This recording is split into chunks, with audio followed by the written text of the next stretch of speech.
Hello guys, welcome back to our YouTube channel. Today we will discuss how to select your research topic. बहुत सारे student को ये confusion होती है कि वो अपना रिसर्च टॉपिक कैसे सिलेक्ट करें.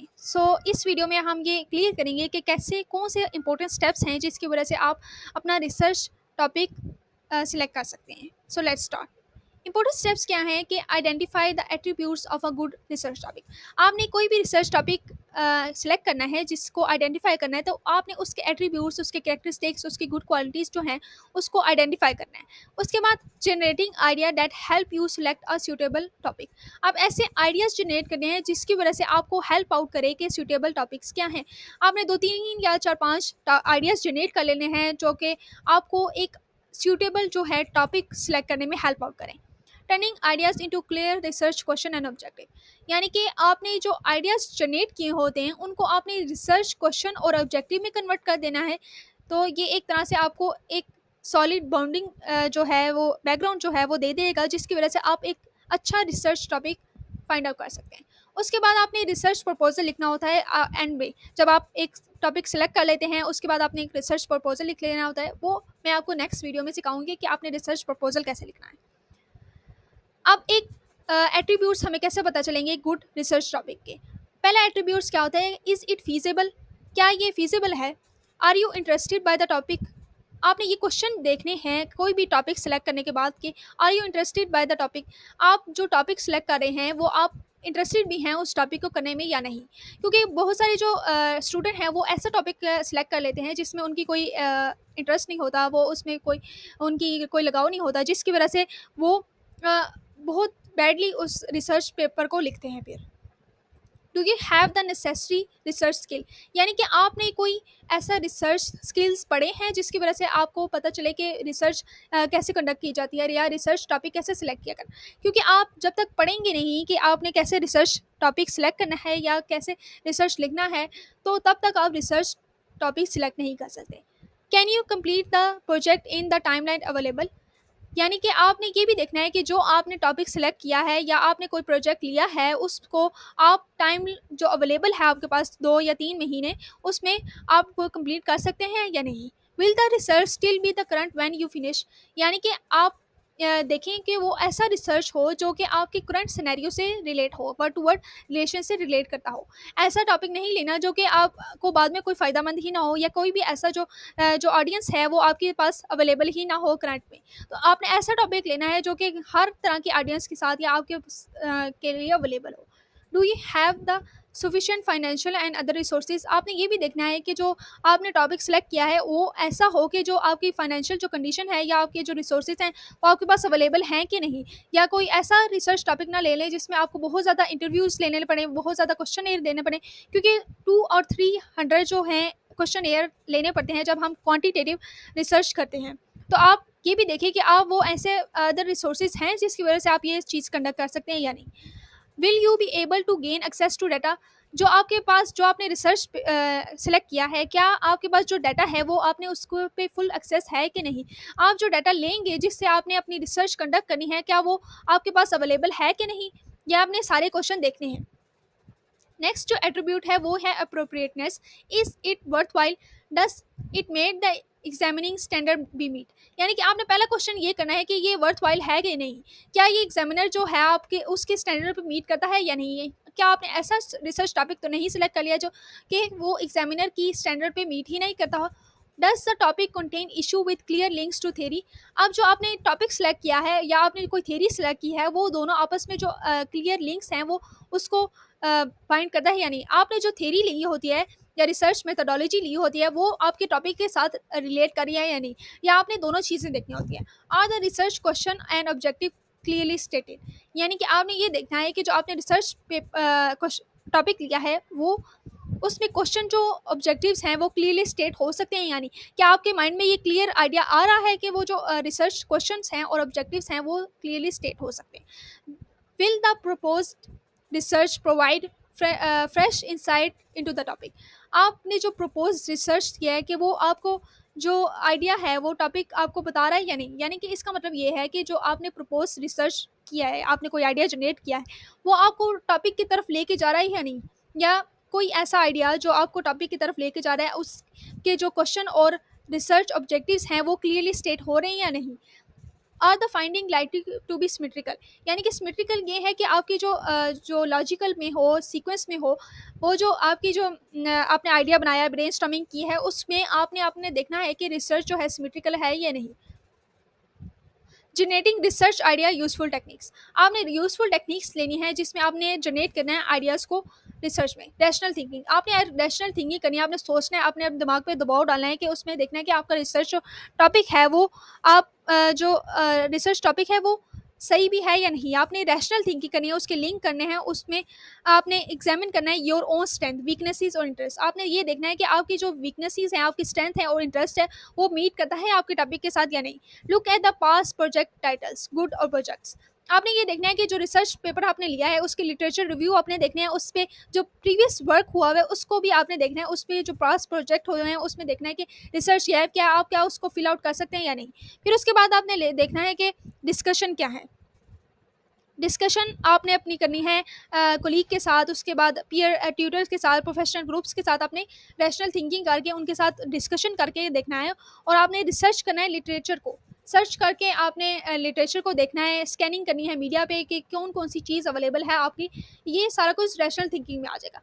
अब उसके बाद आपने सर्च करना है लिटरेचर को, यानी कि आपने रिसर्च करनी है, सारी सर्च करना है, उस पे जो भी अवेलेबल डाटा है, आप नेट पे या मीडिया पे या फिर कहीं पे भी आपकी लाइब्रेरी में है, उस सब को आपने देखना है और आपने वो डाटा कलेक्ट करना है। तो उसके बाद ब्रेनस्टॉर्मिंग करनी है, आपने आपने देखना है कि आपने एक जो है नोटबुक बना लेनी है जिसपे आपने आइडिया लिखने हैं। आपने उसके बाद क्रिएटिव थिंकिंग करनी है, आपने उसमें खुद एडिशन करनी है कि आप क्या चीज़ ऐड कर सकते हैं, क्या चीज़ फिजिबल है, क्या चीज़ आप उसमें ऐड कर सकते हैं या नहीं। और फिर उसके बाद आपने स्कैन करना है मीडिया को, मीडिया के थ्रू आपने देखना है कि कौन कौन सी चीज़ें आप ऐड कर सकते हैं। फिर आपने रेलिवेंस ट्री बनाना है, जो कि मैं आपको अगली स्लाइड में समझाती हूँ कि रेलिवेंस ट्री क्या होता है।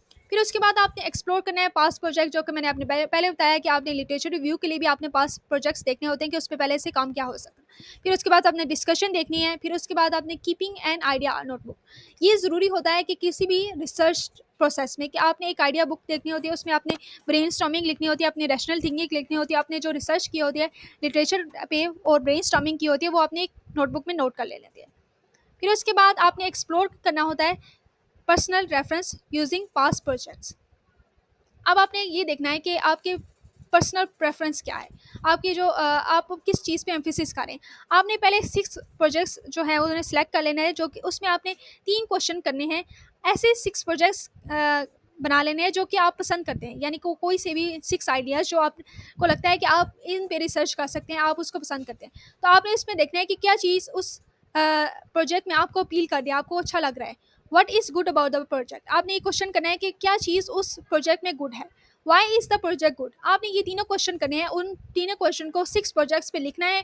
और ये देखना है कि कौन कौन कौन सा फिर आप जब आप ये सारा लिख चुकेंगे फिर आपको पता चलेगा कौन सा सबसे ज़्यादा बेस्ट है, उनमें से आप सिलेक्ट कर सकते हैं।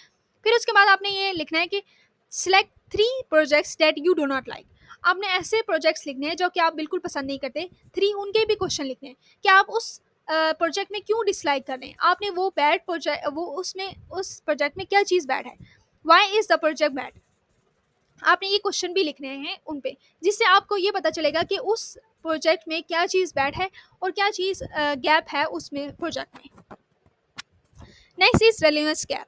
रेलिवेंस गैप क्या है कि आपने relevance tree sir relevance tree क्या है कि उसमें ब्रॉड कॉन्सेप्ट होता है, पहले ब्रॉड कॉन्सेप्ट होता है, एक बड़ा सा हम कॉन्सेप्ट सेलेक्ट कर लेते हैं, फिर उसके बाद हम उसको और स्पेसिफिक करते जाते हैं। पहले स्पेसिफिक करते हैं, फिर उसके बाद मोर स्पेसिफिक और जो मोर ब्रांचेस होती हैं ना, सब ब्रांचेस और ब्रांचेस होती हैं, हम उनमें डिवाइड करना शुरू कर देते हैं। फिर उसके बाद हमने जब सब ब्रांचेस में डिवाइड हो जाता है तो एग्जामिन करते हैं और उसको सिलेक्ट कर लेते हैं, यानी कि एक ब्रॉड कॉन्सेप्ट से हम नैरो की तरफ जाते जाते हैं। रेलिवेंस ट्री यही होता है कि जब आप ब्रांचेस बना लेते हैं ना, कि ये पहला प्रोजेक्ट जो आपने टॉपिक सिलेक्ट किया या आइडिया सेलेक्ट किया वो एक ब्रॉडर कॉन्सेप्ट था, फिर उसके बाद आप उसको जनरलाइज करने स्पेसिफिक करते जाते हैं, जनरलाइज से स्पेसिफिक करते जाते हैं, सब ब्रांचेस बनाते जाते हैं। फिर उसके बाद आपने ब्रेन स्टॉर्मिंग करनी होती है। ब्रेन स्टॉर्मिंग में 5 स्टेप जो होते हैं वो बहुत ज़्यादा इंपॉर्टेंट होते हैं कि आपने डिफाइन द योर प्रॉब्लम, आपने जो आइडिया बनाया उसमें आपने प्रॉब्लम डिफाइन करनी होती है। फिर उसके बाद आप सजेशन लेते हैं अपने किसी टीचर से, अपने किसी पीयर से या मेंटोर से, आप जो है वो सजेशन लेते हैं। फिर आप उन सजेशन को नोट डाउन कर लेते हैं अपनी नोटबुक में। फिर आपने वो रिकॉर्ड कर लेते हैं, हर सजेशन को रिकॉर्ड कर लेते हैं और देखते हैं कि उस सजेशन में क्या चीज़, और आप क्रिटिकली एनालाइज करते हैं कि वो सजेशन किस तरह दिए गए हैं। यानी कि उसमें आपने क्रिटिकली एनालाइज कर लेना है और एवेलुएट करना है कि वो जो सारी सजेशन है वो किस तरह आपको आपकी प्रॉब्लम की तरफ या आपके रिसर्च टॉपिक की तरफ लेके जा रही है। फिर आपने उन सारे जो सजेशन है उनको रिव्यू कर लेना है, एक्सप्लोर कर लेना है कि वो क्या चीज़ किस एक चीज़ की तरफ इशारा कर रही है। फिर आपने उसको एनालाइज कर लेना है, लिस्ट ऑफ जो सजेशन है, और डिसाइड कर लेना है कि what appeals to you most as research idea और वाई। ठीक है। फिर उसके बाद आपने देखना है कि डिफाइन कैसे करना है अपने रिसर्च टॉपिक को। रिसर्च टॉपिक को डिफाइन करने के कुछ स्टेप्स होते हैं, वो ये हैं कंडक्टिंग द प्रीलिमिनरी स्टडी। यानी कि आप जो है अपनी सॉलिड बाउंडिंग करते हैं कि आपने जो रिसर्च पेपर लिखना है या रिसर्च टॉपिक आपने सेलेक्ट कर लिया है उसके बारे में आपको सब कुछ पता हो। यानी कि आपने जो रिसर्च गैप ढूंढ लिया है किसी उसमें, तो आपने ये देखना है कि उस पर प्रीवियस क्या काम हुआ है, क्या काम हुआ है, क्या आप कुछ नया ऐड कर रहे हैं या नहीं। आपने डिफाइन करना है अपने रिसर्च टॉपिक को कि आपने उस पर सारी स्टडी करनी है। आपने ये देखना है कि क्या चीज़ जो आप रिसर्च करने जा रहे हैं क्या वो पहले से तो नहीं रिसर्च हुआ हुआ, क्या आप अगर आप उसमें नया ऐड कर लेते हैं तो आपने एक तरह से फाइल बना लेनी है। उसमें आपने लिखना है कि क्या क्या चीज़ें जो है आप वो लिखेंगे और कहाँ कहाँ से अपनी वो मटेरियल ढूंढेंगे। अब उसके बाद continually testing out your ideas. आप बार बार टेस्टिंग करेंगे, आप बार बार देखेंगे कि उसमें क्या चीज़ आप ऐड कर सकते हैं, कुछ क्या चीज़ निकाल सकते हैं, क्या चीज़ उसको रिफाइन करने की कोशिश करते हैं और रिव्यू करने की कोशिश करते हैं। आप इस सारे प्रोसेस में आप अपने टीचर से भी रब्ता कर सकते हैं। इंटीग्रेटिंग आइडियाज़, आप उसमें कुछ आइडियाज़ निकाल भी सकते हैं, कुछ आइडियाज़ आप टाइम के टाइम जो चीज़ आपको लगे कि आपने उसको निकालना है, क्या चीज़ आपने ऐड करनी है, वो आप दोनों कर सकते हैं। Defining the topic given to you by your organization. कुछ ऐसा भी होता है कि आपके जो ऑर्गेनाइजेशन होती है वो आपको एक टॉपिक दे देती है जिसमें आपने रिफाइन करना होता है, और वो आपको एक सिंपल सा टॉपिक दे देती है या कोई ऐसा टॉपिक दे देती है जिससे आपका मसला ये हल हो जाता है कि आपने वो रिसर्च टॉपिक आपको मिल जाता है। उसके बाद जब आप रिफाइन कर लेंगे अपने रिसर्च टॉपिक को तो आपने रिसर्च क्वेश्चंस लिखने होते हैं। रिसर्च क्वेश्चन जो होते हैं वो कंसिस्टेंट होते हैं विद एक्सपेक्टेड स्टैंडर्ड। यानी कि आपने जो रिसर्च टॉपिक लिया होता है उसी के जो उसी से कंसिस्टेंट होते हैं, वो स्टैंडर्ड्स को मीट कर रहे होते हैं। Able to produce clear conclusion. जो रिसर्च क्वेश्चन होते हैं वही आपकी एक तरह से कंक्लूजन में आपने उसको ऐड करना होता है, और आपने जो फाइंडिंग्स होती हैं उसमें आपने रिसर्च क्वेश्चंस को बस एड्रेस करना होता है। तो आपने इसीलिए रिसर्च क्वेश्चन जो होते हैं वो एक हाई लेवल पे बनाने होते हैं और आपने उस पर बहुत ज़्यादा एफर्ट लगानी होती है। आपने उसको देखना होता है कि वो राइट लेवल पे बन रहे हैं या नहीं। क्या आपकी जो रिसर्च क्वेश्चन है वो आपकी जब फाइंडिंग होंगी या रिजल्ट होंगे उसमें आपके सारे जो रिसर्च क्वेश्चन है वो एड्रेस हो जाएंगे या नहीं at the right level. Not too descriptive. आपने जब रिसर्च क्वेश्चन लिखने हैं वो टू डिस्क्रिप्टिव भी नहीं होने चाहिए। अब गॉड लॉक्स टेस्ट यूजेज भी आपने यूज़ करना होता है अपने रिसर्च क्वेश्चन में। वो ये होता है कि आपने टेस्टिंग करनी होती है, आपने एनालाइज करना होता है डाटा को, और आपने वो एक तरह से एक सॉलिड बर्निंग बना लेनी होती है रिसर्च क्वेश्चन की। अब अगर हम एग्जाम्पल्स की तरफ देखें तो अब पहला टॉपिक या आइडिया क्या है, the role of technology in shaping modern education. अब अगर हम फोकस क्वेश्चन देखें, how has the integrating of technology change pedagogical practices in classroom. What are the comparative study effects of e-learning versus traditional classroom setting on student outcomes? How can technology be leveraged to reduce the digital divide in education? Second is artificial intelligence and ethics in decision making. अब इसके focus question क्या है? How does the uses of AI in decision making processes raise ethical concerns? What are the potential biases in AI algorithm and how can they be mitigated? To what extent should AI be trusted to make decision in fields like healthcare, finance and law enforcement? अब ये जो ऊपर जो हैं ideas हैं वो एक ideas हैं, आपने उसको रिफाइन करना है। फिर उसके बाद आपने उसके फोकस क्वेश्चन बनाने हैं कि वो फोकस क्वेश्चन आप जो अपनी रिसर्च में कंडक्ट करेंगे।